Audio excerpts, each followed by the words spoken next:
Բարև ձեզ, Armenpress-ի ոդքասթի տաղավարում հյուրընկալել ենք ներքին գործերի նախարար Արփինե Սարգսյանին։ Հարկ վճարողի օրվա առիթով իրականացվող ոդքասթային շարքի շրջանակում նախարարի հետ կզրուցենք գերատեսչության կողմից իրականացվող ծրագրերի ու դրանց արդյունքների մասին։ Տիկին նախարար, շնորհակալ եմ մեր հրավերն ընդունելու համար։ Ես եմ շնորհակալ։ Տիկին Սարգսյան, նախքան նախարարության կողմից իրականացվող հիմնական ծրագրերին անդրադառնալը, նախ խոսենք վերջին օրերին բոլորիս հուզող մի թեմայից, խոսքը Մարմարիկում 2-ամյա երեխայի կորելու դեպքի մասին է, որոնողական աշխատանքները ակտիվորեն իրականացվում են, շրջանառվում են տարբեր վարկածներ, բայց կա վարկած, որի ուղղությամբ առավել շատ եք կենտրոնացած եւ որոնողական աշխատանքները որքան ժամանակ կշարունակվեն։ Իրականում շատ ցավալի դեպքի մասին ենք խոսում։ Ես ասեմ, որ երբ որ ստացել ենք ահազանգը փոքրիկի կորստի դեպքի առնչությամբ, անմիջապես թե փրկարարական աշխատանքն է սկսվել եւ թե նաեւ ոստիկանական աշխատանքը, ինչու որովհետեւ մենք երկու ուղղությամբ ենք պատկերացրել աշխատանքը հաշվի առնելով փոքրիկի տարիքը, որովհետև կարող էին լինել մի շարք վարկածներ այս տրամաբանության մեջ։ Փրկարար ծառայությունը սկսել է որոնողափրկարարական աշխատանքների իրականացումը, ես ասեմ, որ մինչ այս պահը շուրջ 1240 փրկարար է ներգրաված եղել աշխատանքներում եւ շարունակվում է ներգրաված լինել։ Ոստիկանական աշխատանքի տեսանկյունից բնականաբար մենք հարցին դիտարկել ենք նաեւ որպես առերևույթ հանցանքի մասին հաղորդում եւ ըստ այդմ բոլոր վարկածները մանրամասն դիտարկվել են, թե փոքրիկի գետն ընկնելու տարբերակն է դիտարկվել եւ թե նաեւ հնարավոր այլ վարկածները հանցանքի տրամաբանության մեջ առևանգում եւ այլն բոլոր վարկածները մանրակրկիտ ուսումնասիրության առարկա են դարձվել մեր կողմից եւ իրավապահ համակարգի կողմից առհասարակ այս պահեդրությամբ շարունակվում է հիմնական համարվել գետն ընկնելու վարկածը, բայց ասեմ, որ հիմնական վարկած ունենալուց զատ բնականաբար սա չի նշանակում մնացյալ վարկածներով չզբաղվել, ցանկացած անգամ ամենափոքր աննշան տեղեկատվությունը, որը որ մեզ կարող է թույլ տալ մտածելու, որ միգուցե այլ վարկած եւս կա, որը որ կենսական է, մենք դրանք ուսումնասիրում ենք եւ ըստ այդմ բոլոր վարկածները բարբերաբար վերանայվում են եւ դառնում են նոր քննության առարկա։ Ասեմ, որ տարածք ուսումնասիրվել է նաեւ անօթաչու թռչող սարքերի տրամաբանության մեջ եւս դրոնային համակարգ է գործել, որովհետեւ դրական ելք այս պահիդրությամբ գոնե թե չունենք։ Ուսումնասիրվել են նաեւ եւ շարունակում ենք ուսումնասիրել արբանյակային հնարավոր լուսանկարները, ընդ որում այնպիսի լուծաչափի, որ թույլ կտա իրականում որևէ շոշափելի տեղեկատվություն ունենալ այս տեսանկյունից։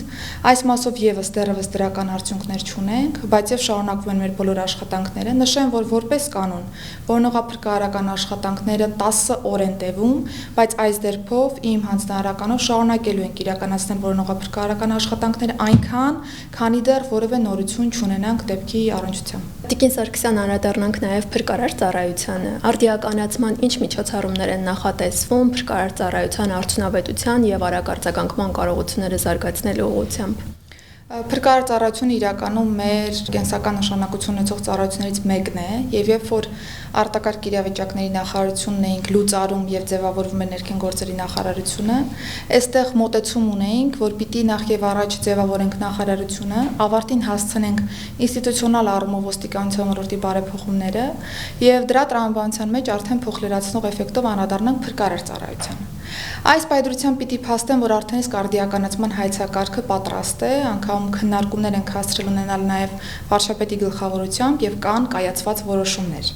Ինչ որոշումների մասին է ըստ էության խոսքը։ Տարիներ շարունակ փրկարար ծառայությունը տարբեր կառուցվածքային միավորների տեսքով է հանդես եկել կառավարության ընդհանուր կազմում, եղել է կոմիտե, եղել է նախարարության ենթակապետական մարմին եւ ըստ էության տարիներ շարունակ ըստ իր կազմակերպայրավական ձևի խոշոր հաշվով փոփոխություններ տեղի չեն ունեցել։ Եվ ինչ ունենք այս պահին։ Ունենք ծառայություն, որտեղ որ կան որոշակի գործառույթներ, որոնք բնորոշ են ներքին գործերի նախարարության որպես նախարարություն։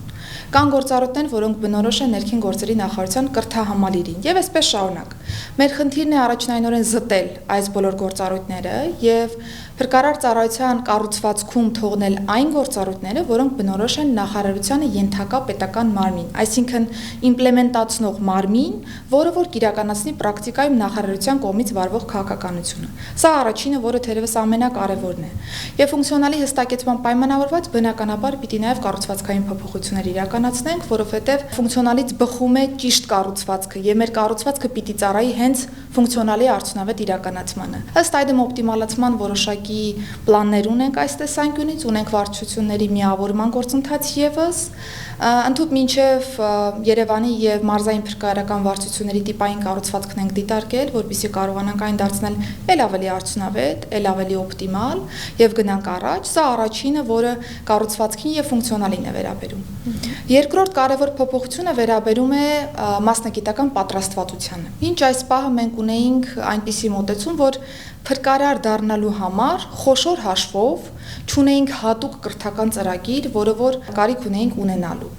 Ներքին գործերի նախարարության կրթահամալիրի ձևավորմամբ մեզ համար շատ հստակ է, որ պիտի ունենանք հստակ կրթական process, որով անցնելու պայմաններում է միայն, որ անձը կարող է հավակնել պաշտոնի նշանակվելու փրկարար ծառայությունում։ Ընդ որում ասեմ, որ փրկարար ծառայությունում անցնելու պայմաններում յուրաքանչյուր հաջորդ շրջափուլ անցնելը կամ ցանկացած ծառայողական առաջընթաց պիտի տեղի ունենա հետվերադարձ դեպի կրթահամալիր, ուսումնառության որոշակի process-ի անցում, գիտելիքի եւ հմտության համապատասխան պաշարի ձեռքբերում, ապա նոր միայն անցում դեպի փրկարար ծառայություն նոր պաշտոնի կամ հորիզոնական հարթությունում մեկ այլ ուղղվածությամբ աշխատանքի։ Այս պայծրությամբ արդեն իսկ որոշակի մշակման աշխատանքներ իրականացրել ենք մոդուլների տեսանկյունից եւ պիտի փաստեմ, որ առաջիկայում ունենալու ենք նոր ընդունելություն, որի շրջանակներում կունենանք պատրաստման այն գործընթացը, որը որ մենք ցանկանում ենք ունենալ փրկարար ծառայության տեսանկյունից։ Բացի սա կարևոր է հասկանալ, թե մենք ինչպես ենք հավաքագրում կադրերին։ Կադրերի հավաքագրման տարբեր մեխանիզմներ որպես այդպիսին գոյություն ունեն եւ մեզ համար չափազանց կարևոր է ընտրել այնպիսի մոդել,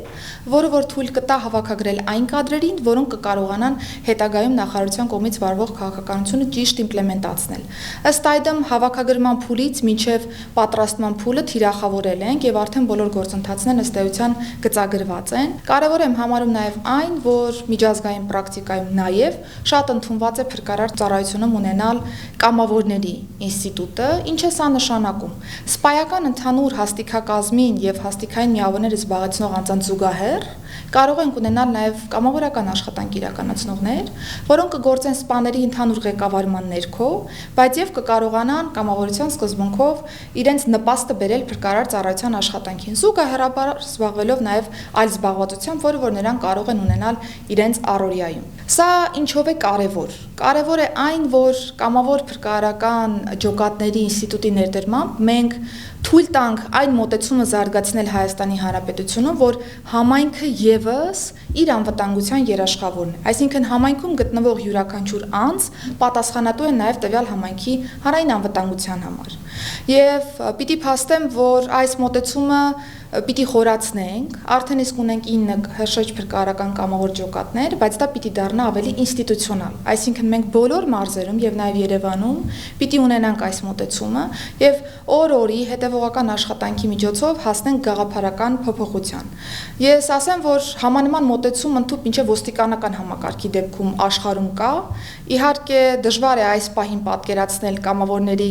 աշխատանքը ոստիկանական համակարգում, բայց պետք է այդ գաղափարը եւս բաց չթողնել, սկսենք փրկարար ծառայության աշխատանքից, հետո կհասկանանք հնարավոր մոդելները նաև ոստիկանական աշխատանքի տեսանկյունից։ Բայց ինչն եմ նորից ուզում շեշտադրել, որ մեր խնդիրը առավելապես այն է, որ համայնքի ներկայացուցիչները իրենց կան պատասխանատու տվյալ համայնքում տեղի ունեցող երևույթների համար եւ նաև մասնակցային process-ով որպես այդպեսին ներգրաված լինեն այդ աշխատանքներում։ Կարևոր եմ համարում նաև այն, որ հրշեջ փրկարարական կամավորական ջոկատներում ներգրաված անձինք ունենալու են պետության լիակատար աջակցությունը, այսինքն մենք տրամադրելու ենք նյութատեխնիկական անհրաժեշտ բազան, նրանց կտրամադրվի համապատասխան համազգեստ, կանցնեն համապատասխան կրթական խողովակի միջոցով։ Ընդ որում ասեմ նաև, որ մենք որոշակի բոնուսային համակարգ եւս մտածել ենք, որպեսզի կարողանանք ավելի խրախուսել դեպի փրկարար ծառայության մուտքը կամավորական աշխատանքի տեսանկյունից, կունենանք առողջապահական համակարգի որոշակի երաշխիքներ, տարբեր եկամտի տեսքով բոնուսային համակարգ մեր քաղաքացիների համար, բայց դրանք երբեք չպիտի փոխարինեն բուն սպայական համակարգի աշխատակիցներին, որովհետև դրանք տարբեր ինստիտուտներ են եւ գաղափարի ոչնչացման չպիտի տանի այն հավելյալ բոնուսային համակարգերը, որը որ մենք պիտի նախատեսենք այս տեսանկյունից։ Զուգահեռաբար կարևոր է նաև հասկանալ, թե ինչ տեղակայումներ ունի նաև փրկարար ծառայությունը, որովհետև ահազանգի սպասարկումը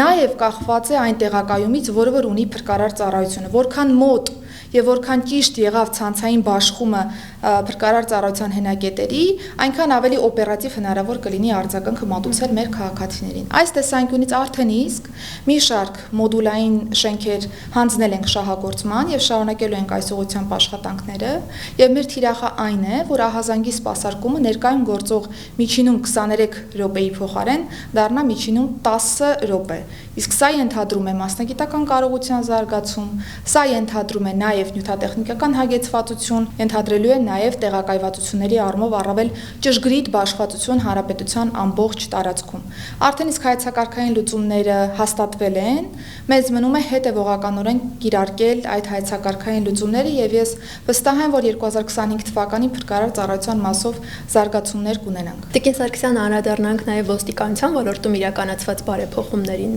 Ձևավորվել եւ գործում է բարեկային ծառայությունը, համայնքային եւ քրեական ոստիկանությունը։ Կառուցվածքային այս փոփոխությունները գործնականում իրավիճակի վրա ինչպես են անդրադարձել, մասնավորապես հանցավորության մակարդակի նվազման, նաեւ պետք է ձևավորվի ոստիկանության գվարդիան, այս աշխատանքներն ինչ փուլում են։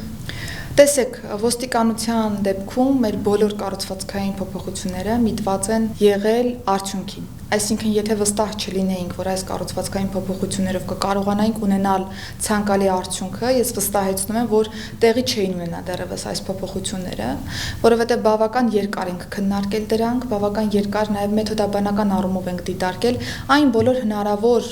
էֆեկտները, որոնք կարող էին առաջանալ այս փոփոխությունների արդյունքում։ Ըստ այդմ, բարեկային ծառայության ձևավորմամբ ես պիտի փաստեմ, որ բավական դրական փոփոխություններ ենք տեսել պրակտիկայում, ընդ որում բացի ճանապարհային երթևեկության կանոնների ճիշտ կարգավորման դաշտից, մեզ համար առաջնային է եղել նաև հանցավորության կանխարգելման, բացահայտման բլոկը եւս բարեկային ծառայության առումով, եւ ես պիտի փաստեմ, որ անցած տարվա կտրվածքով հազարավոր դեպքեր ենք ունեցել, երբ որ բարեկային ծառայողների կողմից անմիջապես կամ նրանց մասնակցությամբ ունեցել ենք հանցագործության դեպքերի բացահայտում։ Ընդ որում, առավելապես դրանք եղել են թմրամիջոցների հայտնաբերման դեպքեր, դրանք եղել են նաև ապօրինի պահվող զենք զինամթերքի հայտնաբերման դեպքեր եւ այսպես շարունակ։ Կարևորում եմ այն հանգամանքը, որ ծառայության ձևավորումը պիտի հասներ իր կարևոր նպատակակետերից մեկին, որը կոռուպցիոն ռիսկերի նվազեցումն էր այս համակարգում։ Եվ ուրախությամբ պիտի փաստեմ, որ այս դեպքում վստահաբար մենք հասել ենք թիրախին, որովհետև թե Երևանի եւ թե նաեւ մարզերի մակարդակում ունեցել ենք տասնյակ դեպքեր եւ բարեկային ծառայողները իրենք են ահազանգել իրենց առաջարկվող կաշառքի դեպքի մասին եւ հենց իրենք էլ բերման են ենթարկել իրավախախտին։ Ըստ այդմ մենք ունեցել ենք հարուցված քրեական վարույթներ, որոնք բնականաբար պիտի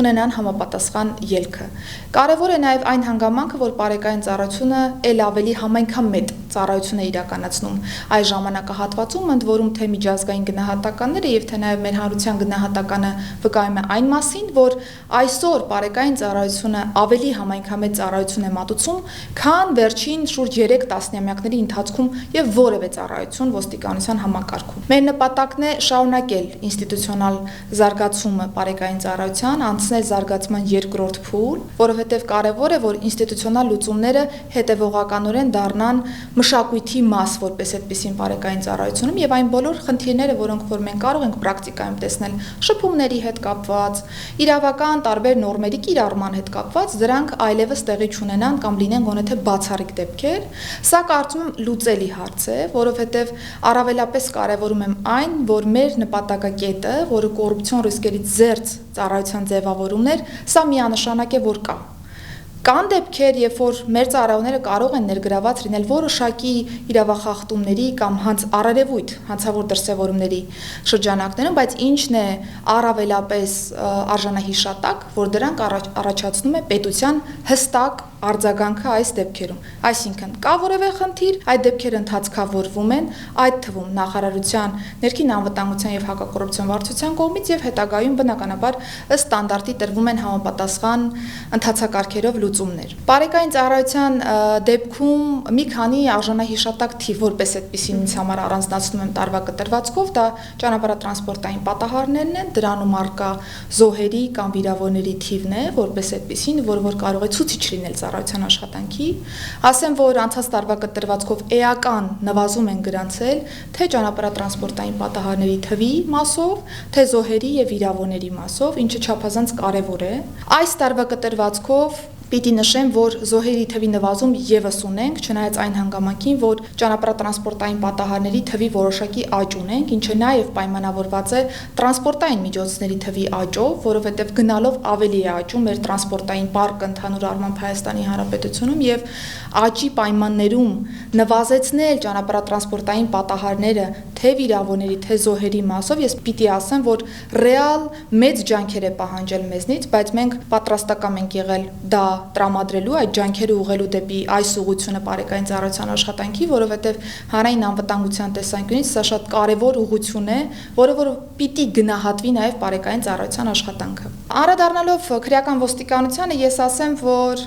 փոփոխությունները կրկին միտված են եղել նրան, որ կառուցվածքը լինի շատ հստակ, ֆունկցիոնալը լինի շատ հստակ, առանձնացվի այն բոլոր գործառույթները, որոնք որ պիտի տիպիկ լինեն քրեական ոստիկանությանը, որպեսզի մենք հասկանանք, թե տվյալ կառույցից, երբ որ X պահի ուզում ենք որևէ արդյունք, այդ արդյունքը հասանելի է տվյալ ծառայությանը, թե ոչ, այդ արդյունքը բխում է տվյալ ծառայության գործառույթներից, թե ոչ։ Եվ ըստ այդմ քրեական ոստիկանության համար մենք առանձնացրել ենք ծանր եւ առանձնապես ծանր հանցագործություններով օպերատիվ աշխատանքը եւ նաեւ հետախուզվողների ընդհանուր առմամբ բացահայտումը։ Ծառայությունը գործարկվել է 2024 թվականի նոյեմբերի 1-ից, անցել է այն նույն կրթական process-ը սկզբունքային տեսանկյունից, ինչ որ բարեկային ծառայությունն է անցել, եւ ես պիտի փաստեմ, որ ձևավորվել է ծառայություն, որն ունի պոտենցիալ ել ավելի լավ արդյունքներ գրանցելու հանցավորության դեմ պայքարի հարցում։ Տարիներ շարունակ մենք անընդհատ թիրախավորում ենք նաեւ թմրամիջոցների ապօրինի շրջանառության դեմ պայքարը, սա եւս բացառիկ իրավիճակ չէ եւ հատկապես քրեական ոստիկանության աշխատանքը նկարագրելիս պիտի անդրադառնանք նաեւ այս հարցին։ Եվ ես պիտի փաստեմ, որ 2023-24 թվականների համադրությամբ 24 թվականին շուրջ 200 կիլոգրամով ավելի թմրամիջոց է առգրավել մեր ոստիկանության աշխատանքի արդյունքում ընդհանուր առմամբ, եւ սա խոսուն թիվ է։ Եվ եթե անդրադառնամ արդեն քրեական ոստիկանության ձևավորումից հետո ունեցած մեր իրավիճակին, որն առավելապես պիտի բնութագրի 2025 թվականի առաջին եռամսյակի արդյունքները, ասեմ, որ ամբողջ իրավապահ համակարգի կողմից առգրավել է շուրջ 173 կիլոգրամ թմրամիջոց, եւ սա նախորդ տարվա նույն եռամսյակի համեմատ նախորդ տարի մենք ունեցել ենք ընդամենը 39 կիլոգրամ թմրամիջոց առգրաված որպես այդպիսին։ Պիտի փաստեմ, որ այս նշած թվերի գերակշիռ մասը հենց քրեական ոստիկանության աշխատանքի արդյունքում շրջանառությունից դուրս բերված թմրամիջոցներն են եղել։ Կարևոր է այն հանգամանքը, որ մենք մեթոդաբանական առումով փոփոխություններ ենք իրականացրել եւ ավելի շատ թմրամիջոցների ապօրինի շրջանառության շղթայում թիրախավորել ենք ներմուծման բլոկը եւ նաեւ արտադրության բլոկը։ Եվ ինչ ունենք, ավելի մեծ թվով թմրամիջոցներ ենք առգրավում եւ թույլ ենք տալիս, որպեսզի հետագայում ավելի մանր չափով թմրամիջոցների իրացման կամ շրջանառության դեպքերն առհասարակ չգրանցվեն որպես այդպիսին։ Սա նաեւ ռազմավարական մոտեցում է եւ ամրագրված է թմրամիջոցների ապօրինի շրջանառության դեմ պայքարի մեր նոր ռազմավարությամբ, որը արդեն իսկ ներկայացվել է վարչապետի աշխատական եւ լիահույս եմ, որ արդեն առաջիկա օրերին կունենանք վերջնական քննարկումը նախագծի եւ կունենանք նաեւ հաստատում։ Քրեական ոստիկանության տեսանկյունից ես կարևորում եմ նաեւ կազմակերպված հանցավորության դեմ պայքարի վարչության աշխատանքները, որովհետեւ այս բլոկը եւս կարևոր նշանակություն ունի ընդհանուր ոստիկանության եւ հատկապես քրեական ոստիկանության աշխատանքը գնահատելիս եւ պիտի փաստեմ, որ ձևավորումից, այսինքն նոյեմբերի 1-ից մինչեւ այսօր մենք ունեցել ենք շուրջ 70 հարուցված քրեական գործեր, քրեական վարույթներ նախաձեռնված, որոնք եղել են հենց քրեական ոստիկանության ներկայացված հաղորդումների հիման վրա։ Ընդ որում կան դեռևս հաղորդումներ, որոնք որ պիտի քննարկվեն եւ որոշվի վարույթի նախաձեռնման կամ չնախաձեռնման որպես այդպիսին process-ները, բայց այս պայծրությամբ շուրջ 70-ը ունենք։ Պիտի սրա կողքի նաեւ նկատել, որ հարուցված քրեական վարույթներով մենք ունենք պետությանը համայնքին կամ անձանց պատճառված շուրջ 1.1 միլիարդ դրամի վնաս։ Եվ եթե առանձնացնեմ հատկապես ինձ համար կարևոր ոլորտը այս տեսանկյունից, որը իմ հանձնարարականով նաև քրեական ոստիկանության աշխատանքի թիրախում է, դա ապօրինի հանքարդյունաբերության ոլորտն է։ Եվ միայն այս ոլորտով, այդ թվում ընդերքօգտագործման կանոնների խախտման թեմայով մենք ունեցել ենք 10 դեպքեր, որոնցով միայն շուրջ 630 միլիոն դրամի չափով ապօրինի իրացված հանույթի մասին ենք որպես այդպեսին խոսում։ Եվ շարունակելու ենք այս ուղղությամբ բնականաբար աշխատանքները, որովհետև այս թվերը խոսում են այն մասին, որ համանման հաշվարկով կամ համաչափ հաշվարկով հարկեր որպես այդպեսին չեն մուտքագրվել պետական բյուջե եւ հետագայում հնարավորություն չի տրվել մեզ որպես պետություն ծախսել դա մեր քաղաքացիների կարիքներին համապատասխան։ Ըստ այդմ շարունակվելու են այս ուղղությամբ աշխատանքները եւ մենք հետեւողականորեն բացահայտելու ենք բոլոր այն դրվագները, որտեղ որ գոյություն ունի կազմակերպված հանցավորություն եւ այս կամ այն կերպ պետությանը, համայնքին կամ մեր քաղաքացիներին պատճառվել են տարբեր չափերի վնասներ որպես այդպիսին։ Համայնքային ոստիկանությանը անդրադառնալիս ես պիտի փաստեմ, որ այս դեպքում եւս գործառույթները շատ հստակ են առանձնացված։ Այս դեպքում խոսում ենք ոչ մեծ եւ միջին ծանրության հանցագործությունների մասին, դրա օպերատիվ աշխատանքի մասին, ընտանեկան բռնության դեմ պայքար, անչափահասների հանցավորություն եւ տարբեր պրոֆիլակտիկ աշխատանքներ, որոնք բնորոշ են համայնքային ոստիկանությանը։ Պիտի նշեմ, որ այս պահին մենք մի փոքր անցումային փուլում ենք գտնվում, որովհետեւ կարելի է ասել համայնքային ոստիկանությունը ամենատուժված ծառայություններից մեկն է ոստիկանության համակարգում, որովհետեւ տարիներ շարունակ եղել են այնպիսի ֆունկցիաներ, որոնք որ վերապահվել են ոստիկանությանը եւ դրանք առավելապես կենտրոնացվել են համայնքային ոստիկանության ընդհանուր տանիքի ներքո, չնայած որ դրանք եղել են ոչ տիպիկ ոստիկանական գործառույթներ, հատկապես ուղեկցություններին է հարցս վերաբերում, հատկապես տարբեր փոստային առաքանիների միջոցով ծանուցումներին է հարցս վերաբերում, զինկոմիսարիատներ, դատական ծանուցումներ եւ այլն եւ այլն։ Եվ կարիք ունենք բեռնաթափելու նախ առաջին հերթին համայնքային ոստիկանությանը, որպեսզի այն աշխատանքը, որն ակնկալվում է այս ծառայությունից, կարողանա հստակ իրականանալի լինել որպես այդպեսին։ Իսկ դա համայնքին ավելի մոտ կանգնած լինելն է, համայնքի հետ ավելի ինտենսիվ աշխատանք տանելն է, համայնքի հետ ավելի լավ շփումներ ունենալն է, որը որ կարող է ըստ էության ճիշտ աշխատանք ենթադրել քաղաքացի ոստիկան հարաբերությունների տեսանկյունից։ Այս առումով դեռևս անելիքներ ունենք, հետևողականորեն թոթափում ենք այն ոչ տիպիկ բեռը, որը որ դրված է համայնքային ոստիկանության ուսերին եւ գնանք առաջ այս ճանապարհով։ Ասեմ, որ առաջիկայում մենք կունենանք համայնքային ոստիկանության համար նոր ընդունելություն, որտեղ որ արդեն իսկ տարիքային վերին շեմը հանված կլինի 35 տարին լրացած լինելը որպես այդպեսին եւ վստահ եմ, որ կունենանք դիմելիություն մեծ, որովհետեւ մեր քաղաքացիները տարբեր խնդրանքներով, դիմումներով են մեզ դիմում, ասելով, որ այ 35 տարվա կանոնը որպես այդպեսին ինչ դերակատարում կարող է ունենալ ոստիկանության աշխատանքի տեսանկյունից եւ խնդրել են մեզ հանել այդ տարիքային վերին շեմը։ Բովանդակային առումով համաձայնելով մեր քաղաքացիների հետ արդեն իսկ օրենսդրական նախաձեռնությունը ազգային ժողովում է եւ ես հուսով եմ, որ արդեն հունիսին, երբ որ կունենանք հաստատումը նախաձեռնության, աշնանը կկարողանանք հայտարարել նոր ընդունելություն։ Անդրադառնանք նաեւ ոստիկանության գվարդիայի ձևավորման աշխատանքներին։ Ոստիկանության գվարդիան թերևս վերջին հենասյունային ուղղությունն է ոստիկանության, այն կձևավորվի 2025 թվականի նոյեմբերի 1-ին, սա սահմանված է հստակ օրենսդրական կարգավորումներով, այս պայծրության բավական ակտիվ փուլում են գտնվում ծառայության ձևավորման առումով, ասեմ, որ ծառայության ձևավորումը սկսել ենք 0-ից, ինչու, որովհետև այն բոլոր ստորաբաժանումներն, որն այս պայծրությամբ կան ոստիկանության համակարգում եւ որոնք պիտի լուծարման ենթակա լինեն որպես այդպեսին գվարդիայի ձևավորման պայմանավորված, մենք ոչ թե հենվել ենք այդ ծառայությունների ունեցած կառուցվածքի վրա կամ ընդհանուր այլ տիպիկ, այսպես ասեմ, բնութագրական հատկանիշների վրա, այլ ամբողջը գծագրել ենք 0-ից, որովհետև այն համոզումն ենք ունեցել, որ այս ծառայությունը պիտի լինի նոր, չպիտի լինի որևէ ստորաբաժանման իրավահաջորդը, չպիտի պարունակի այն բոլոր վատ փորձառությունները, որոնք որպես այդպեսին տարբեր իրադարձություններով բնութագրել են տարբեր ծառայությունների կամ գոնե թե մտահոգություններ են առաջացրել որպես այդպեսին եւ մեր արժեվ խնդիր ենք դրել, որ այդ բոլոր մտահոգությունների փարատմամբ սկզբունքային առումով նոր ծառայություն պիտի ձևավորենք։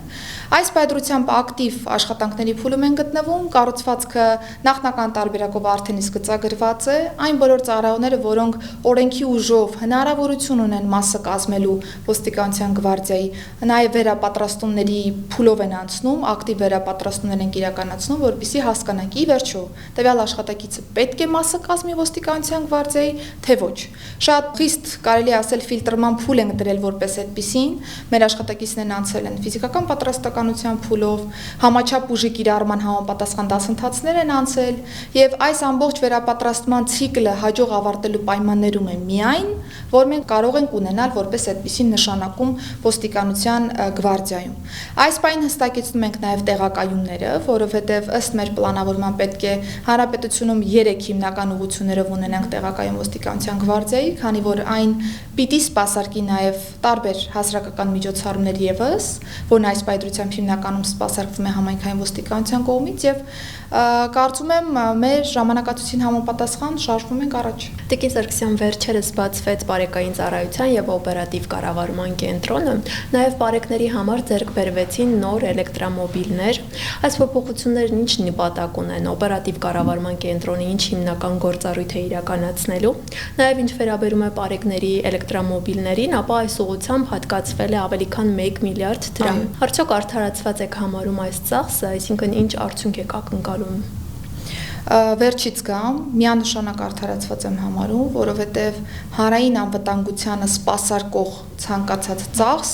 արդարացված է, որովհետև այդ ծախսերը նպատակ են հետապնդում երաշխավորել Հայաստանի Հանրապետության քաղաքացու կամ Հայաստանի Հանրապետությունում գտնվող ցանկացած անձի անվտանգությունը, իսկ սա երբեք ավելորդ ծախս չի կարող լինել։ Բնականաբար մեր ծախսերը պիտի լինեն օպտիմալ հաշվարկներով, եւ սա հենց այդպիսի ծախս է։ Ինչ վերաբերում է շենքին, տեսեք, մենք առավելապես, երբ որ խոսում ենք բարեկային ծառայության կամ օպերատիվ կառավարման կենտրոնի ենթակառուցվածքի մասին, առաջինը մտածում ենք, որ նոր ենթակառուցվածք, նոր շենքային պայմաններ եւ այլն եւ այլն, բայց սա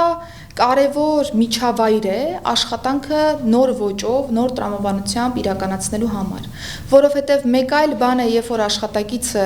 շատ ավելի ոչ բարվոք պայմաններում է աշխատում եւ նրանից ակնկալում ենք նոր գաղափարների իրագործում համահունչ ոստիկանության ոլորտի բարեփոխումների ռազմավարությանը, մեկ այլ է իրավիճակը, երբ որ նույն աշխատակցից պահանջում ես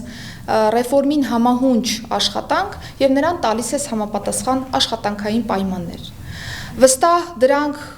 շքեղ աշխատանքային պայմաններ չեն այս պայծրությամբ, բայց դրանք անհրաժեշտ եւ բավարար աշխատանքային պայմաններ են, որպեսզի մեր աշխատակիցները կարողանան իրենց հարմարավետ զգալ աշխատանքային միջավայրում եւ աշխատանքային միջավայրը լինի տրամադրող մեր աշխատակիցների համար։ Կա մարզասրահ, կա լողավազան համապատասխան, ունենք հրաձգարան, խոհանոցային փոքր հատվածներ եւս կան շենքային պայմաններում։ Սրանք գուցե առաջին հայացքից շատ փոքր դետալներ թվան, բայց դրանք ամբողջը միտված է մեր աշխատակիցների համար հարմարավետ աշխատանքային պայմաններ ստեղծելուն, ձևավորելուն եւ ինչու ոչ նաեւ նրանց ֆիզիկական պատրաստականություն անհրաժեշտ մակարդակի բերելուն, որովհետեւ լողավազան ինքնանպատակ չէ, մարզասրահ ինքնանպատակ չէ, նույնը եւ հրաձգարանը։ Սա պիտի թույլ տա նրանց ամենօրյա ռեժիմով կատարելագործել նաև իրենց այս կարողությունները, որոնք որ ակնկալվում է իրենցից վստահաբար։ Ինչ վերաբերում է օպերատիվ կառավարման կենտրոնին, ես ասեմ, որ տարածաշրջանում կարելի է ասել մոդեռն օպերատիվ կառավարման կենտրոն ունենք որպես այդպիսին,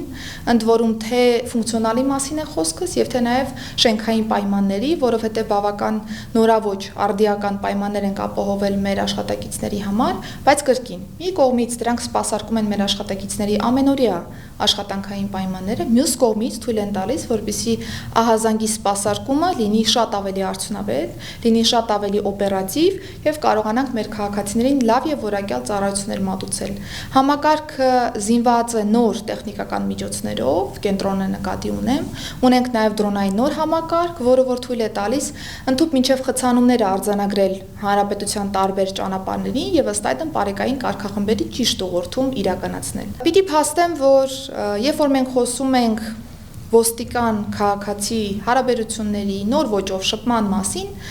պիտի հասկանալ նաև, որ ենթակառուցվածքը եւս նպաստող պայման է որպես այդպիսին։ Նախորդ շենքի պայմաններում, երբ որ մենք խոսում էինք բարեկային ծառայող քաղաքացի հարաբերությունների մասին, մենք ընդհանուր մինչև հասարակ ընդունարան, բարվոք վիճակում գտնվող ընդունարան չունեինք քաղաքացիների համար նախատեսված։ Այս նոր շենքը վերազինված է նոր շենքային պայմաններով, ունենք նոր առանձին քաղաքացիների համար նախատեսված սպասասրահ, սպասարկման սենյակներ, որոնք կարծում եմ բավական լավ պայմաններ են երաշխավորում մեր քաղաքացիների համար եւ ընդհանուր մինչեւ լուսավորությունը։ Եթե կան համանման տարրական պայմաններ, որոնք որ թույլ են տալիս քեզ մտնել ոստիկանական շենք եւ չմտածել որևէ ձևով կաշկանդված չլինել այս կամ այն հարցը բարձրացնելուց, կարծում եմ սա այն ամենակարևոր կոմպոնենտն է, որը որ մենք ապահովել ենք այս տեսանկյունից եւ սա արվել է նաեւ հենց մեր քաղաքացիների վճարած հարկերի տրամաբանության մեջ, որովհետև սա ուղղել ենք նաև քաղաքացիներին ավելի որակյալ ծառայության սպասարկմանը եւ առհասարակ հանրային անվտանգության մակարդակի ավելի ճիշտ կազմակերպմանը եւ բարձրացմանը բնականաբար։ Տիկին նախարար, վերջերս մարդու իրավունքների պաշտպանը խորհրդանում անդրադարձել էր ոստիկանների կողմից անհամաչափ ուժի կիրառմանը։ Այս խնդրի մասին խոսել են նաեւ տարբեր կազմակերպություններ։ Նախարարությունն ինչ քայլեր է ձեռնարկում նման խնդիրները բացառելու համար։ Ես վստահաբար տեղյակ եմ այն բոլոր գրառումներին, այն բոլոր հայտարարություններին, որոնք արվում են ոստիկանության համակարգի մասով, թե դրական եւ թե նաեւ բացասական կողմերի տեսանկյունից։ Վստահ տեղյակ եմ նաեւ մարդու իրավունքների պաշտպանի, թե տարեկան եւ թե նաեւ որպես ազգային կանխարգելման մեխանիզմ հրապարակված հաղորդումների եւ նաեւ ցանկացած այլ գրառման։ Այդ խնդիրները նախ եւ առաջ բարձրաձայնում ենք մենք։ Այսինքն նախարարությունը իրազեկ է իր խնդիրներին, նախարարությունը տեսնում է այն բոլոր խնդիրները, որոնք որ կան, դրանք որևէ կերպ չեն անտեսվում կամ չեն թաքցվում, հակառակը մենք անկեղծորեն նշում ենք, որ կան այսպիսի խնդիրներ եւ ինչն է նաեւ առավելապես կարեւոր իմ դիրքերից որպես նաեւ ներքին գործերի նախարար, որ ոչ թե միայն բարձրաձայնում ենք խնդիրները, այլ առաջարկում ենք նաեւ դրա լուծումները եւ նաեւ լուծման հստակ պլան ենք առաջ քաշում, որովհետեւ մի բան է ընդամենը իրազեկ լինել խնդրին, խնդիրը բարձրաձայնել, մեկ այլ բան է որպես գերատեսչության ղեկավար հստակ պատկերացնել, թե խնդիրը ինչպես ենք լուծելու, երբ ենք լուծելու այդ խնդիրները եւ ինչ ջանք է անհրաժեշտ այդ խնդրի լուծման տեսանկյունից։ Համաչափ ուժի կիրառման թեման մեր կարելի ասել խոցելի կողմերից է եղել տարիներ շարունակ, որովհետև չենք ունեցել համաչափ ուժի կիրառման հստակ ստանդարտ որպես այդպիսին։ Իհարկե շատ մարդիկ կարող են նշել, որ ունեցել են եվրոպական դատանի տարբեր ստանդարտներ կամ միջազգային հստակ ստանդարտներ կան, բայց կարծում եմ կհամաձայնեք, որ ոստիկանության համակարգում աշխատակցին ասել, որ կա եվրոպական դատանի ստանդարտ կամ կա այլ որևէ ստանդարտ, որը որ չիմպլեմենտացնելով մեր ներպետական օրենսդրություն կարող ենք վստահ լինել, որ այն ամենօրյա ռեժիմով որպես մարմնի հիշողության մաս կիրառվի, դա ուղղակի մտածածին պնդում է որպես այդպեսին եւ հերու տեղ չտանող պնդում է։ Այս պայծրությամբ մենք հստակ գծագրել ենք այն ստանդարտը, որը որ պիտի առաջնորդվեն մեր ծառայողները եւ ոստիկանության գվարդիայի մասին օրենքը եղել է այն առիթը ճակերտավոր, որը որ մեզ թույլ է տվել օրենսդրության մակարդակում հստակ ֆիքսել ուժի կիրառման ընդհանուր այն բոլոր չափանիշները, որոնք որ մենք ուզում ենք տեսնել Հայաստանի Հանրապետությունում բնականաբար համահունչ եվրոպական ստանդարտներին։ Ընդ որում միջազգային փորձագիտական գնահատականը եւս եղել է այն, որ այս օրենքով նախատեսված կանոնները լիարժեք համապատասխանություն ունեն եվրոպական բարձր ստանդարտներին։ Բայց կրկին, գամ իմ հին մտքին, ունենալ ստանդարտ եւ ստանդարտը իմպլեմենտացնել պրակտիկայում։ Հիմա ինչ ենք անում մենք այս ուղղությամբ։ Իրականացրել ենք եւ իրականացնում ենք լայնածավալ վերապատրաստումներ մեր աշխատակիցների համար, որպեսզի կարողանանք ստանդարտը պրակտիկայում կիրառել։ Այս պահին կա երամսյա պիլոտային փուլ անցնող ուժի կիրառման ստանդարտ հստակ, որը որ փորձարկվում է ներքին գործերի նախարարության կրթահամալիրում, որպեսզի մենք կարողանանք նոյեմբերի 1-ին, որը որ արդեն այս ստանդարտի ուժի մեջ մտնելու ժամկետն է օրենսդրորեն, կարողանանք պատրաստ լինել դրա կիրառմանը։ Բնականաբար այս վերապատրաստումները մեկանգամյա լինել չեն կարող, որովհետև երբ որ ես նշում եմ մարմնի հիշողություն, սա ենթադրում է հետևողականորեն, օրական կտրվածքով, ամսական, տարիների կտրվածքով ճիշտ եւ գրագետ վերապատրաստումներ, որ թույլ կտա մեր ծառայողին արագ կողմնորոշվել տվյալ իրավիճակում եւ հասկանալ տվյալ իրավիճակում ինչպիսի չափանիշներ է, որ ինքը որ պիտի պահպանի ոստիկանական աշխատանք իրականացնելիս։ Այս առումով կարևոր է այն, որ պիտի ոստիկանական բոլոր ուղղությունները այս վերապատրաստումը անցնեն, դա ենթադրում է ժամանակ, դա ենթադրում է ջանք, բայց մենք ունենք այդ հանձնառությունը իրականացնելու այս գործընթացը եւ ես հեռու եմ այն մտքից, որ այս տարի օրինակ մենք արձանագրենք, որ այլևս որևէ խնդիր չկա, բայց այս տարի մենք արձանագրում ենք, որ ստանդարտը ուժի մեջ է մտնելու, ստանդարտը կա, ստանդարտը փորձարկվել է, ստանդարտի հիման վրա մեր մի շարք աշխատակիցներ, ընդ որում հազարավոր, այդ թիվը այսպիսի կտրվածք կարող է ունենալ տարվա կտրվածքով անցել են վերապատրաստումը եւ հետեւողականորեն շարունակելու ենք այս ուղղությամբ աշխատանքների իրականացումը։ Սա ինստիտուցիոնալ ասպեկտն է հարցի։ Գործնական ասպեկտը բնականաբար մեզ թույլ չի տա անտեսելու այն դեպքեր, որոնք հնարավոր է պրակտիկայում լինեն անհամաչափ ուժի կիրառման տեսանկյունից։ Եվ ասեմ, որ վերջին ժամանակահատվածում այն բոլոր հնարավոր ճակերտավոր կամ ոչ ճակերտավոր ձևակերպած աղմկահարույց դեպքերը, որոնք որ տարածվել են զանգվածային լրատվության պաշտպանության միջոցներով դրանք գրեթե բոլորը եղել են նախարարության արձագանքի արդյունքում, այսինքն նախարարության ներքին անվտանգության եւ հակակոռուպցիոն վարչության կողմից իրականացվել է ուսումնասիրություն, ձևակերպվել է համապատասխան հաղորդում եւ այդ հաղորդումը ես ուղարկել եմ համապատասխան քննչական մարմնին կամ գլխավոր դատախազին։ Ըստ այդմ ընթացք է տրվել։ Այսինքն սա եւս վկայում է այն մասին, որ պետական մոտեցումը ինստիտուցիոնալ ուղղությամբ գնում է առաջ, գործնական ուղղությամբ գնում է առաջ, որովհետև մենք ինքներս չանտեսելով այս բոլոր հնարավոր թեկուզ եւ առերևույթ խնդիրները արձագանքում ենք իրավիճակին եւ հաղորդում ենք ուղարկում իրավասու քննչական մարմնին։ Բնականաբար քննչական մարմնի տիրույթում կարող է հերկվել կամ հաստատվել տվյալ իրավիճակը, բայց մեր պարտականությունն է այն բոլոր դեպքերում, երբ որ առերևութության մակարդակում նկատում ենք որոշակի խնդիրներ, դրանք բոլորը պիտի ուղղորդվեն անպայմանորեն քննչական մարմնին, որպեսզի կարողանա այդ մարմինը ռեալ գնահատական տալ իր իրավասության շրջանակներում։ Տիկին Սարգսյան, այսինքն նախարարությունը ընդունում է, որ այս առումով կան խնդիրներ եւ աշխատանքներ են տարվում այս ուղղությամբ։ Միանշանակ, եթե մենք չընդունեինք, որ այս ուղղությամբ կան խնդիրներ, առհասարակ մենք ինչու ենք ոստիկանության ոլորտում որևէ բարեփոխում իրականացնում։ Ընդ որում ասեմ, որ բարեփոխումների հիմնական կետերից մեկը նաեւ սա է, որ ոստիկանը գործի պրոֆեսիոնալ, ոստիկանը լինի բարեվարկ, իսկ սա ենթադրում է համաչափ ուժի կիրառում, սա ենթադրում է գրագետ ոստիկանական աշխատանք եւ դրանցից ածանցվող այլևայլ պրոցեսները։ Փրկարար ծառայության բարեփոխումների մասին խոսելիս դուք նշեցիք կրթահամալիրի մասին, որը ձևավորվել է ոստիկանության կրթահամալիրի եւ ճգնաժամային կառավարման ակադեմիայի միավորման արդյունքում։ Արդյոք առանց այս ակադեմիայում կրթահամալիրում ուսանելու հնարավոր լինելու է մուտք գործել համակարգը կլինի փրկարար թե ոստիկանության համակարգ եւ այս կրթահամալիրի ինչքանով կօգնի համակարգը պրոֆեսիոնալներով համալրելու համար։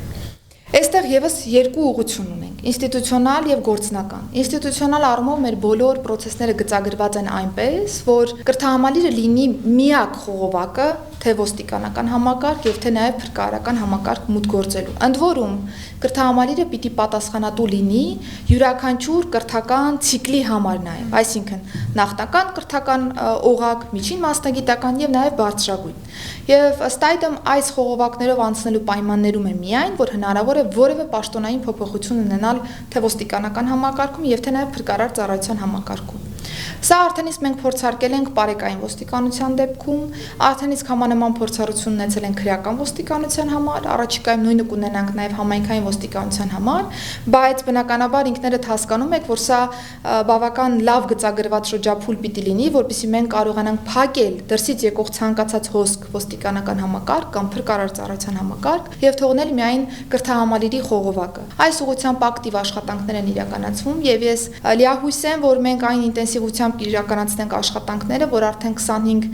թվականի վերջին կամ գոնե թե 26 թվականի առաջին կիսամյակում կկարողանանք հայտարարել նոր ընդունելություն, որն արդեն տիպիկ միասնական խողովակ կլինի թե ոստիկանական համակարգի համար եւ թե նաեւ փրկարար ծառայության տեսանկյունից։ Ռեֆորմների իրականացման տեսանկյունից ես ասեմ, որ որքան էլ որ մենք ինստիտուցիոնալ լավ լուծումներ գծագրենք որպես այդպիսին, կառուցվածքը լինի հրաշալի, գործառույթները լինեն հրաշալի, նույնականացված չլինեն կրկնվող, կարևոր է այն մարդկային ռեսուրսը, որը որ շարժիչ ուժ է հանդիսանում այդ փոփոխությունների համար։ Եվ հետեւաբար մենք ամենօրյա ռեժիմով աշխատում ենք հենց կրթահամալիրի կարողությունների զարգացման ուղղությամբ, որպեսզի մենք կարողանանք վստահ լինել, որ այն բոլոր լավ ռազմավարական մոտեցումները, որ նախարարությունը ունի այս ոլորտի տեսանկյունից, դրանք իրագործելի են այն մարդկանց շնորհիվ եւ այն մարդկանց օգնությամբ, որոնք որ մասը պիտի լինեն ոստիկանական համակարգի եւ նաեւ արդեն փրկարար համակարգի։ Նախատեսվում է, որ առաջիկայում կենսաչափական անձնագրեր ու նույնականացման քարտեր տրամադրելու է մասնավոր ընկերությունը։ Այս ընկերությունը քանի գրասենյակ է ունենալու հանրապետությունում եւ այն ինչքանով է հեշտացնելու քաղաքացիների կյանքը անձնագիր ստանալու process-ը եւ սա ինչ կապ ունի վիզաների ազատականացման գործընթացի հետ։ Սա նախ ուղիղ կապ ունի վիզաների ազատականացման գործընթացի հետ, որովհետեւ երբ որ մենք ուսումնասիրում ենք Եվրոպական միության հետ վիզաների ազատականացման փորձառություն անցած երկրների փորձառությունը, ասեմ, որ հիմնական կարևոր հենասյունային ուղղություններից մեկը բիոմետրիկ ճիշտ համակարգն է, տվյալների պաշտպանության ճիշտ համակարգ ունենալն է երկրում եւ բիոմետրիկ այսպիսի փաստաթղթերի ներմուծումը, այսպիսի կուռ համակարգի ստեղծումը Հայաստանի Հանրապետության դեպքում սա ուղիղ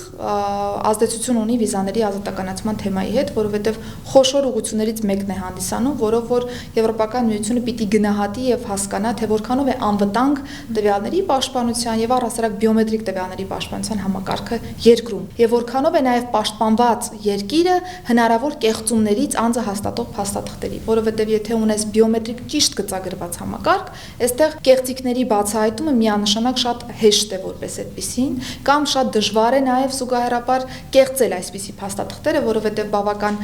դետալներ կան անվտանգային, որոնց կիրառման պայմաններում շատ դժվար է լինում տվյալ երկրի անձը հաստատող փաստաթղթերի կեղծում իրականացնել։ Պետություն մասնավոր գործընկերության ձևաչափն ենք այո մենք ընտրել, հայտարարել էինք մրցույթ, իրականացրել էինք հսկայածավալ շուկայի ուսումնասիրության փուլ որպես այդպեսին եւ ի վերջո ունենք կնքված պայմանագիր մասնավոր գործընկերոջ հետ ֆրանսիական Idemia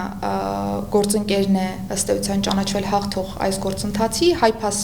փակbaşնետիրական ընկերության հետ մենք կնքել ենք համապատասխան գործարքը, որը որ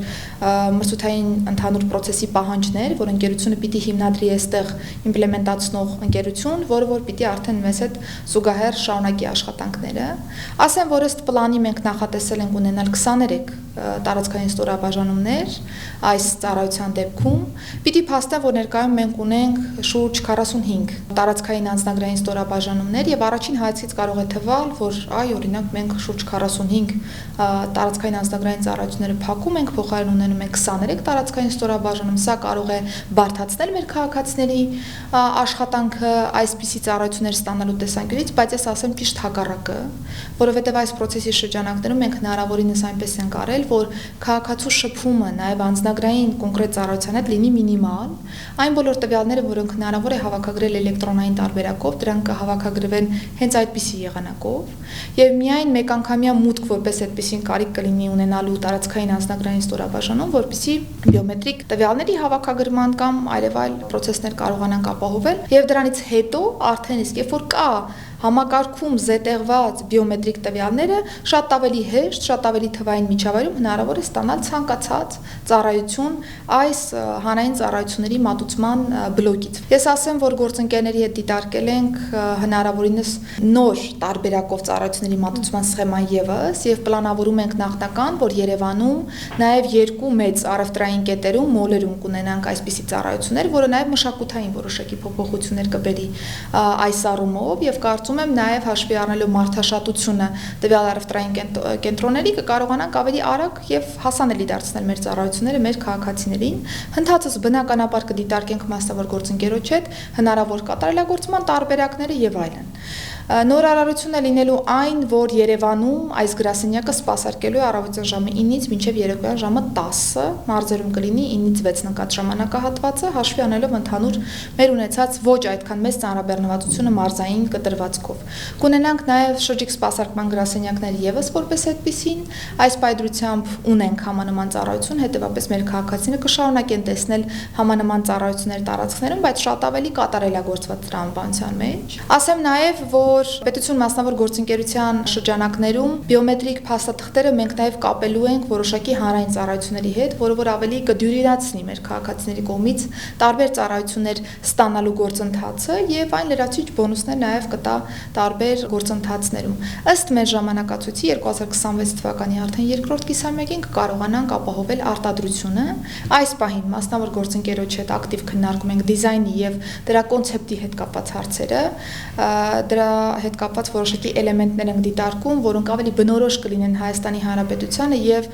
այս փաստաթուղթը պիտի նաև մեր քաղաքացիների համար շատ խորհրդանշական փաստաթուղթ լինի որպես այդպեսին, հետեւաբար ցանկացած դետալ պիտի շատ խնամքով ընտրված լինի, այս բան հենց այս գործընթացն ենք իրականացնում, առաջիկայում երբ որ դիզայնի հետ կապված բոլոր լուծումները կհաստատենք, արդեն մասնավոր գործընկերը կանցնի մնացյալ process-ներին։ Բնականաբար այստեղ կարևոր է նաև այն ենթակառուցվածքը, որտեղ որ բիոմետրիկ համակարգը սպասարկվելու է որպես այդպեսին, դա պիտի լինի գերանվտանգ, անձնական տվյալների պաշտպանության տեսանկյունից անգամներ ավելի բարձր պաշտպանվածություն պիտի երաշխավորենք այս նոր ծրագրի շրջանակներում եւ վստահ եմ, որ հետեւողականորեն պահպանելով մեր աշխատանքի սկզբունքը կկարողանանք ապահովել արդեն 26-ի երկրորդ կիսամյակում մեր քաղաքացիներին այս ծառայությունների մատուցումը։ Արտաքին տեսքի առումով կենսաչափական անձնագրերը շատ են տարբերվելու ներկայիս տարբերակից, գույնի փոփոխություն, դիզայնի ինչ է սպասվում։ Մենք ունենալու ենք թե դիզայնի, թե գույնի առումով փոփոխություններ, եւ թե նաեւ անվտանգային բաղադրիչների առումով փոփոխություններ, որովհետեւ չափազանց կարեւոր է, որ այս փաստաթղթերը լինեն այնպիսի անվտանգային չափանիշներին համապատասխան, որ թույլ կտա մեզ վստահաբար ասելու, որ մեր հանրապետությունում թողարկվող բիոմետրիկ փաստաթղթերը անվտանգ են, դրանցում կեղծիքներ մտցնելը չափազանց բարդ է կամ դրանցում կեղծիքներ կատարելը չափազանց բացահայտելի է որպես այդպիսին։ Մեր քաղաքացիները պիտի ունենան անձահաստատող անվտանգ փաստաթղթեր։ Անվտանգությունը մեզ համար ուզում եմ հարաբերակցության մեջ նշել, որ առաջնային դիրքերում է գտնվում։ Բնականաբար դրանից բխող դիզայնի հնարավորությունները այնքանով, որքանով թույլ կտա անվտանգային բաղադրիչը կարող ենք ունենալ։ Այս պահին թե դիզայնն է քննարկվում ընդհանուր առմամբ եւ թե նաեւ գունային համադրությունը որպես այդպիսին, որտեղ որ ուզում են կրկին Հայաստանի Հանրապետությանը բնորոշ էլեմենտներ ունենալ, թե անձնագրի մասին է խոսքս եւ թե նաեւ նույնականացման քարտերի, կարծում եմ առաջիկայում արդեն առիթ կունենանք մեր քաղաքացիների հետ կիսվելու այն դիզայնով, որը որ նախնական գծագրած կլինենք այս գործընթացի շրջանակներում։ Իսկ գույների ինչ տարբերակներ են քննարկվում, եթե կարելի է։ Այս պայն կխուսափեմ գունային հարաբերակցության մասին նշելուց, որովհետև կան գույներ, որոնք անվտանգային առումով նախընտրելի չեն, օրինակ սևի կամ սևի մասով տարբեր այլ երանգների մասով նախընտրություն չունենք այս պահին, այսպես շատ փոքր դետալներ են գուցե առաջին հայացքից, բայց ընտրելու ենք այնպիսի գույներ, որոնք անվտանգային առումով առավել պաշտպանված կլինի եւ նաեւ ուլտրամանուշակագույն ճառագայթների ներքո մենք ավելի անվտանգ, այսպես ասեմ, հատկանիշներ կկարողանանք ապահովել այս փաստաթղթերում։ Տիկին Սարգսյան նախարարությունը նաև հանրային ծառայությունների մատուցման լայն շրջանակ ունի, միգրացիայի եւ քաղաքացիության ծառայության ստորաբաժանումներ, շրջիկ ծառայություններ, այս առումով ինչ նորամուծություններ են սպասվում, որոնք քաղաքացիների կյանքը ել ավելի կհեշտացնեն եւ հերթերի քաղաքացիների սպասարկման առումով ինչ փոփոխություններ, ինչ ծրագրեր կան։ Միգրացիայի եւ քաղաքացիության ծառայության դեպքում ես ասեմ, որ մեր ենթակապետական մարմիններից ամենաթվայնացված, կարելի է այսպես որակել, ծառայությունն է, ընդ որում 26-ի առաջին կիսամյակին մենք թվայնացված կունենանք արդեն իսկ քաղաքացիության դիմումների մուտքագրման համակարգը եւս, այս պահին աշխատում ենք նաեւ օտարերկրացիներին վերաբերող բաղադրիչը թվայնացնելու ուղղությամբ, բնակչության պետական ռեգիստրը, որը հիմնակարային ռեգիստրն է Հայաստանի Հանրապետությունում, սա եւս թվայնացման մեծ շրջափուլ է անցնելու, այս պահին արդեն իսկ օրենսդրական փաթեթը ներկայացված է ազգային ժողովին։ Եվ պետություն մասնավոր գործընկերության շրջանակներում բնականաբար թվայնացնելով նաև անձնագրային ծառայություններին բնորոշ ուղղությունները մենք կարողանանք համապարփակ կերպով թվայնացում ապահովել այս ծառայության տեսանկյունից։ Բայց կան այս պայծրությամբ ծառայություններ, որոնք մենք դեռևս շարունակում ենք ավելի շատ ֆիզիկական, այսպես ասեմ, ներկայության պայմաններում մատուցել մեր քաղաքացիներին եւ հաշվի առնելով այն հանգամանքը, որ որոշակի տարածքային ստորաբաժանումներ փակվել են օպտիմալացման տրամաբանության մեջ, մենք նաև գործարկել ենք 3 շրջիկ գրասենյակները, նախարարության շրջիկ սպասարկման գրասենյակները, որոնք ավելի մոտ են մեր հարությանը լինում, ավելի արագ են կարողանում այցելել տարբեր համայնքներ, որտեղ որ ընդհանուր մինչև կարող էր երբևէ անձնագրային որևէ ստորաբաժանում տեղակայված չլիներ։ Այս պայմաններում իմ հրամանով ամեն ամսվա սկզբին հաստատվում է ժամանակացույցը, թե երբ մեր շրջիկ սպասարկման գրասենյակները կայցելեն կոնկրետ որ համայնք, որ օրը կոնկրետ արդեն հատկացված փաստաթղթերի վերադարձ կլինի որպես այդպիսին եւ կշարունակենք արդեն մնացյալ աշխատանքների իրականացումը։ Ասեմ, որ շրջիկ սպասարկման գրասենյակները ոչ միայն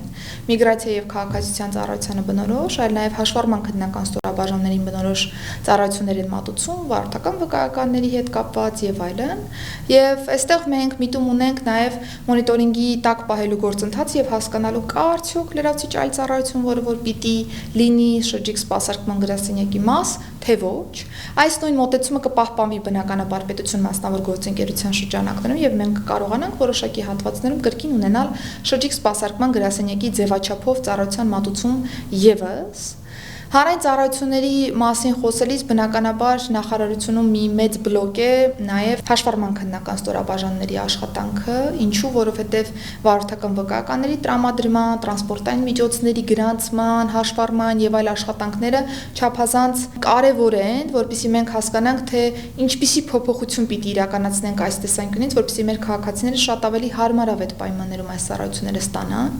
Ասեմ, որ արդեն իսկ անցած տարեվերջին ներդրել ենք հերթագրման նոր համակարգ, որ մեր քաղաքացիներին թույլ է տալիս ընտրել տեսական գործական քննության համար իրենց համար նախընտրելի օրը, հաշվառման քննական ստորաբաժանումը, որտեղ որ ցանկություն կա այցելության եւ արդեն գրանցվեն եւ գան կոնկրետ սպասարկման։ Իսկ դրանից առաջ մենք ինչ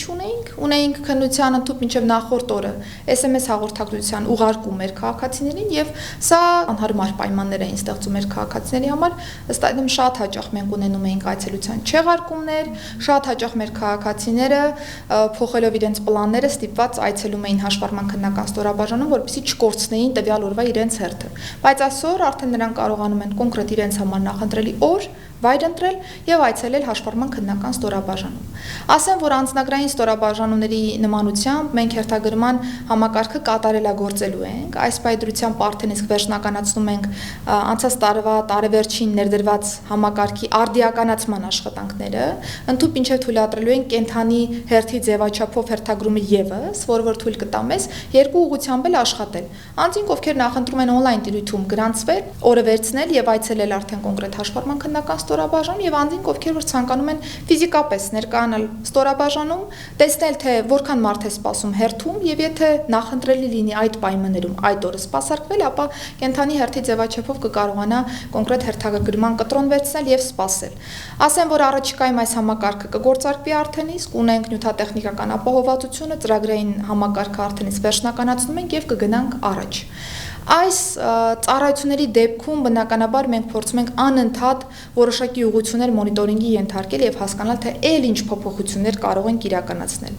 Տրանսպորտային միջոցի առողջարքի թեմային ենք անդրադարձել, ասեմ, որ որպես կյանքի իրադարձություն շատ հաճախ, երբ որ մենք դիտարկում ենք ընդհանուր մեր վիճակագրությունը, սա հաճախ հանդիպող գործընթաց է մեր քաղաքացիների կյանքում եւ մենք թվայնացնելու ենք ամբողջությամբ այս գործընթացը, կլինի դա նվիրատվության տեսքով, թե կլինի դա առողջարքի տրամաբանության մեջ տրանսպորտային միջոցի սեփականության իրավունքի փոխանցում, մենք ամբողջ գործընթացը թվային հարթակում ենք պատկերացրել, արդեն իսկ կառավարության համապատասխան որոշում ընդունվել է 2025-ի արդեն սեպտեմբերի 1-ից կկարողանանք համակարգը գործարկել։ Սա կնշանակի, որ մեր քաղաքացիները, եթե ցանկություն ունեն տրանսպորտային միջոցը վաճառել մեր մեկ այլ քաղաքացու, ապա ծայրից ծայր ամբողջ գործընթացը կարող են անել թվային հարթակի միջոցով, չայցելելով հաշվառման քննական ստորաբաժանում։ Ընդհանուր միջև, եթե կարիք կա հաշվառման համարանիշի, այսինքն պետհամարանիշի փոփոխության, ապա այստեղ նախատեսում ենք հնարավորություն, որ կարող է մեր քաղաքացին օգտվել նաև առաքման ծառայություններից եւ եթե չի ցանկանում ֆիզիկապես գալ հաշվառման քննական ստորաբաժանում եւ ձեռք բերել համարանիշը, ապա կարող է առաքման ծառայությունից օգտվել եւ մենք տվյալ կոնկրետ համարանիշը կառաքենք մեր քաղաքացու նախընտրած հասցեով։ Պիտի փաստեմ, որ կառավարությունը նաև հաստատել է նոր օրենսդրական նախաձեռնություն, որի շրջանակներում մենք նաև վարորդական վկայականները թվայնացնում։ Ասեմ, որ այդ կառավարության նիստից հետո բազմաթիվ են եղել մեր քաղաքացիների դրական արձագանքները այս փոփոխության մասով, ընդ որում բազմաթիվ հարցեր են նաև հնչեցրել մեր քաղաքացիները հասկանալու համար, թե իրենց վարորդական վկայականը երբ ինչ տեսքով է որպես այդպեսին գործարկվելու։ Ես Արետն օգտագործելով ասեմ, որ մենք հետևյալ որոշումն ենք ի վերջո ունեցել եւ հանգել ենք այս սխեմային, որն առաջարկելու ենք արդեն ազգային ժողովին, դա այն է, որ մեր այն քաղաքացիները, որոնք ունեն արդեն իսկ հատկացված պլաստիկ վարորդական վկայականներ, դրանք օրենքն ուժի մեջ մտնելու պայմաններում, որն այս պայդրությամբ նախատեսված է 2025 թվականի սեպտեմբերի 1-ը, ավտոմատ կերպով ինքնաշխատ եղանակով մեր համակարգը փոխակերպելու է դրանք որպես թվային վարորդական վկայականի, այսինքն օրենքն ուժի մեջ մտնելու պայմաններում մեր քաղաքացիները որևէ գործողություն կատարելու պարտականություն չեն ունենալու, ավտոմատ կերպով համակարգը պլաստիկ վարորդական վկայականը կփոխակերպի նաև թվային վարորդական վկայականի եւ այդ օրվանից սկսած մեր քաղաքացիները Հայաստանի Հանրապետության տարածքում այլևս կարիք չեն ունենա իրենց մոտ ունենալու պլաստիկ քարտերը եւ եթե պայմանական բարեկային ծառայողը կանգնեցնում է տվյալ տրանսպորտային միջոցը, ապա համակարգում արկա թվային վարորդական վկայականը բավարար կլինի, որպեսզի մեր բարեկա հավաստիանա, որ անձը ունի վարորդական վկայական եւ հետեւապես որևէ վարչական պատասխանատվություն վրա հասնել չի կարող։ Եվ նաեւ երկրորդ ուղղությունը այս տեսանկյունից կա, եթե մեր քաղաքացիները պայմանականորեն առաջին անգամ են մասնակցում վարորդական քննություններին եւ նոր են ձեռք բերում վարորդական վկայական, երկու հնարավորություն կարող է լինել, եթե անձինք նախընտրում են պլաստիկ տարբերակը, պայմանականորեն կարող են հետագայում դուրս գալ Հայաստանի Հանրապետության տարածքից, դրա համար նախընտրելի ունենալ պլաստիկը, Այս դեպքում եւս առանց որևէ հավելյալ վճարի թվային վարորդական վկայականը ավտոմատ կերպով կարտացոլվի մեր համակարգում։ Բայց եթե կարիքը չեն ունենա այդ պահին պլաստիկ վարորդական վկայականի, ապա փոքր турքի դիմաց կունենան ձևակերպված թվային վարորդական վկայական եւ հետագայում, եթե կարիք ունենան պլաստիկ վարորդական վկայականի ձեռքբերման, ապա կարող են դիմել եւ ստանալ պլաստիկ վկայականը։ Կարծում եմ մենք process-ը արդեն վերջնական այնպես են կատարելագործել, որ քաղաքացիները անկաշկան կերպով կկարողանան զգալ այս փոփոխության ազդեցությունը, որովհետեւ շատ հաճախ մենք բողոքներ ենք ստանում, որ այ ինչու պիտի պլաստիկը անպայմանորեն անձը իր մոտ ունենա, որովհետեւ եթե կա իրավունքը, պլաստիկն է, որ պիտի իրավունքի մասին հավաստի եւ այլն եւ այլն։ Եվ կարծում եմ այս փոփոխությունը կտա իր դրական նպաստը եւ մեր քաղաքացիները կկարողանան ՀՀ տարածքում առանց պլաստիկի ֆիզիկապես իրենց մոտ արկայության երթևեկության մեջ գտնվել եւ չունենալ որևէ խնդիր այս առումով։ Փաթեթը նախատեսում է նաև մեկ այլ լուծում եւս։ Շատ ենք ունենում մեր քաղաքացիներից այնպիսի ահազանգեր, որ պատրաստական են վճարել լրացուցիչ ծառայություն ստանալ, որպեսզի կարողանան տեսական կամ գործնական քննության առաջին բացասական արդյունքից հետո ավելի կարճ ժամկետում հանձնել իր քննությունը, քան նախատեսված է օրենսդրական կանոններով, եւ ինչպես ամբողջ աշխարհում, այնպես էլ Հայաստանի Հանրապետությունում այս փորձառությունը կա, որ ստանդարտ սպասելաժամանակից տարբերվող արագացված ծառայություններ կարող են ունենալ, բնականաբար լրացուցիչ վճարի դիմաց։ Այս դեպքում եւս նախատեսել ենք համանման հնարավորություն եւ կարծում եմ մեր այն քաղաքացիները, որոնք կցանկանան օգտվել այս հնարավորությունից, կկարողանան արդեն իրացնել իրենց իրավունքը։ Սա բնականաբար չի ենթադրում, որ ստանդարտ սպասելաժամանակը վերանում է, հակառակը ստանդարտ սպասելաժամանակը կա, մեր քաղաքացիները կարող են անարգել դրանից օգտվել, իսկ մեր այն քաղաքացիները, որոնք ցանկանում են արագացված ծառայության, կարող են դիմել եւ այդ ծառայությունները ստանալ որպես այդպիսին։ Նոր փոփոխություն եւս առաջիկայում առաջարկելու ենք, որի մասին դեռևս չենք խոսել։ Ունենում ենք նաեւ քաղաքացիներից նոր դիմումներ, որ տեսական եւ գործնական քննությունները շատ հաճախ միևնույն հաշվառման քննական ստորաբաժանումում տալը բարդություններ է առաջացնում պայմանական, եթե անձը Երևանի հաշվառման քննական ստորաբաժանումում տվել է տեսական քննությունը, գործող կարգավորման պայմաններում պիտի հենց Երևանում էլ հանձնի գործնական քննությունը, բայց պրակտիկորեն չենք բացառում այնպիսի իրավիճակներ, երբ որ կարող է անձը տվյալ պահին գտնվել պայմանական Տավուշի մարզում, Տավուշի հաշվառման քննական ստորաբաժանումը ունենա բաց պատուհան գործնական քննության համար եւ գործող իրավակարգավորումների համաձայն անձը չի կարողանում ընտրել տվյալ պատուհանը եւ սպասարկվել։ Առաջիկայում շրջանառության մեջ կդրվի կարգավորումների փոփոխության նախաձեռնություն, որով կթույլատրվի անկախ նրանից թե անձը որտեղ է հանձնել տեսական քննությունը, գործնական քննությունը հանձնի իր նախընտրելի վայրում։ Սա եւս լրացուցիչ խթան կլինի, որպեսզի մեր քաղաքացիները շատ ավելի հարմարավետ պայմաններում հանձնեն նաեւ տեսական եւ գործնական քննությունները։ Սրանք փոքր փոփոխություններ են, փոքր ոչ թե նկատի ունեն բովանդակային առումով, այլ ընդհանուր մեծ պատկերի մեջ փոքր փոփոխություններ եմ ես գնահատում, որովհետև հաշվառման քննական ստորաբաժանումների տեսանկյունից մենք ավելի մեծ ծավալի փոփոխություններ ենք ակնկալում, որովհետև պիտի գնահատենք ամբողջ բիզնես գործընթացը եւ հասկանանք, թե ինչպես ել ավելի լավ ծառայություն մատուցենք մեր քաղաքացիներին, ինչպես անենք, որ դրանք լինեն ել ավելի հարմարավետ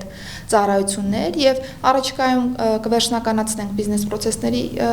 գծագրման աշխատանքները եւ կկարողանանք արդեն նոր լուծումներ առաջարկել մեր քաղաքացիներին։ Վստահ ընթացս, ինչի մասին որ ես նշեցի, կամ այն փոփոխությունները, որոնք որ եղան, մեծ ազդեցություն կունենան մեր քաղաքացիների առօրյա կյանքը ավելի լավը դարձնելու հարցում, բայց մենք ել ավելին ենք ցանկանում ունենալ այս խումբ ծառայությունների մատուցման տեսանկյունից, որովհետեւ կան մի շարք լուծումներ, որոնք որ կկարողանանք ավելի արդյունավետ կերպով իրականացնել Հայաստանի Հանրապետությունում եւ ոչ միայն հանրային ծառայությունների մատուցման տեսանկյունից որակը ավելի լավ արկել, այլ նաեւ հանրային անվտանգության տեսանկյունից ավելի բարձր ստանդարտներ երաշխավորել, վստահ լինելու, որ այն բոլոր վարորդական քննությունները կամ այն բոլոր վարորդական վկայականները, որոնք որ կան, դրանք հանրային անվտանգության տեսանկյունից ռիսկ չգեներացնող գործընթացներ են։ Իսկ սա ենթադրում է process-ի վերանայում, վերագծագրում եւ նաեւ վերամոդելավորում որպես այդպեսին։ Այս տարվա կտրվածքով ակնկալում ենք այս գործընթացը իրականացնել եւ փուլային սկզբունքով բոլոր լուծումները արդեն